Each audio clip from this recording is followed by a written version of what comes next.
What's going on, YouTube fam? It's your boy Brian Measons back in here with part 2 on how to deal being with broke after success. It's something I'm figuring out, as we're going. Please check out part 1 because that has a story. There's several stories, these stories I'm gonna document some areas of my life where I just financially crashed, bad, and then made it back somehow. And now I'm in one of those situation where I'm down, you know what I mean? A lot of people tell you what happens after the fact, if they tell you at all, but not like right deep in that valley, you know what I mean? And the older you get, sadly, it really hurts me to say this, but I'm like saying this so that I can hopefully help guide my sons in the right way that they understand. The older you get, the more important money becomes, I suppose. And I thought that would kind of be the opposite a little bit. But it does because, we live in society, unfortunately, especially in America, but even like worldwide, where there's extreme poverty, where money can just change things. And it's just, an extreme incentivizer, unfortunately. It's an extreme incentivizer. I wish we had something to replace it. Like, we do have other things to replace, like food could be an example, sex could be an example, notoriety, even the self-fulfillment, But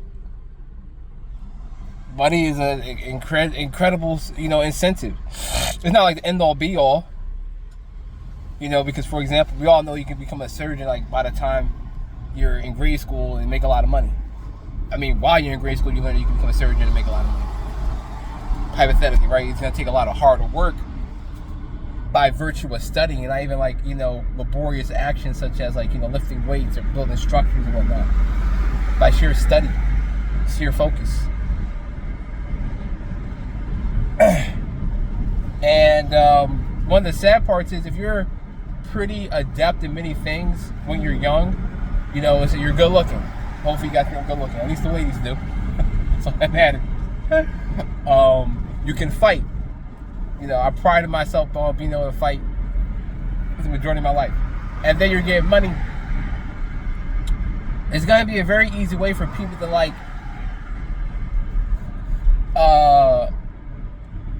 be nice to you or fake with you in a sense. Not as genuine. Especially if there's other glaring faults about you, maybe the way I speak, my viewpoints, my opinions, my mannerisms, whatever the case may be. People will kind of tolerate you to a much higher degree. I spoke about that in my other videos. But when you don't have a certain amount of money, it's easier for people in your surroundings to treat you more like a child. Because that's like one of the biggest defining aspects between a child and an adult. Not having money, not even being mature and experienced. It's like, okay, we're going to treat you a certain way, young man, because you don't have any money. But you can put $1 million in a young child's hand. You can get especially a couple $1 million. See this kid learn how to crack Bitcoin at a young age. People will begin to treat him more like an adult because he's making money. And it's bad enough that we as human beings need money to pay for our necessities, our resources, even though our standards of living. A lot of our standards of living, including cell phone, are necessarily needed to survive. But how are you gonna become an entrepreneur nowadays? Those are really itchy. Without a cell phone, cell phones are taking over. I talked about that in my older videos. You guys should check that out. I hope you're too smart to kind of plug those videos and how AI slavery is coming. How we're all androids and cyborgs now. We spend a lot, I mean, depending on who you are. I mean, if you're making really good money or not. But if you're working this part-time, you first got a job, a big part of your check is not just for your living expenses, no matter what they may be, right? It's gonna be for your phone expenses. What the hell? It's like phone maintenance and care, subscriptions, whatever, became the same as cars, It's behind a line. That's amazing. So when you're making a certain amount of money and then you're not making that same amount of money anymore, at an older age, where usually due to the virtue of becoming older, it garners more respect naturally. It's not a good balance, you know. It's not a good balance, because maybe by virtue of me being an older person, there is an aspect of respect that's coming with it, disproportionate to the aspect of respect that I had from being in a certain kind of shape, mixed with making a certain amount of money, mixed with, you know, owning a couple businesses. Those kind of that levels of respect that I had and was used to and guarded at a young age, I have to be able to get used to at an older age, which is quite painful, honestly. You understand what I'm trying to say?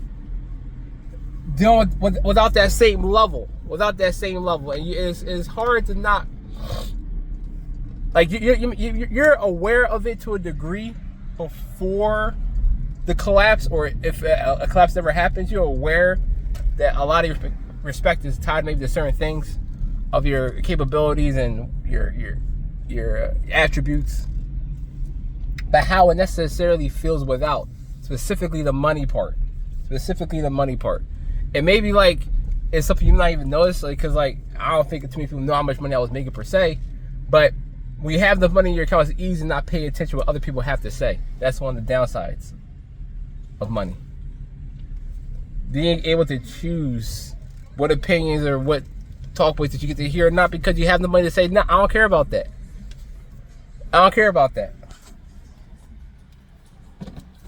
Anyway, I'm about to get some gas at Wawa. I'm about to take, hopefully, my future wife to New York today for a photo shoot, like she married Jane or something.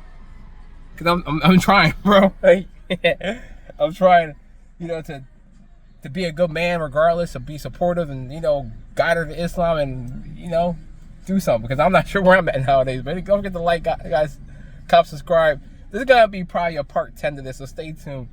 All right, as we get into more details about how to deal with being broke after success. All right, it's your boy Brian Means. I'll see you guys next time.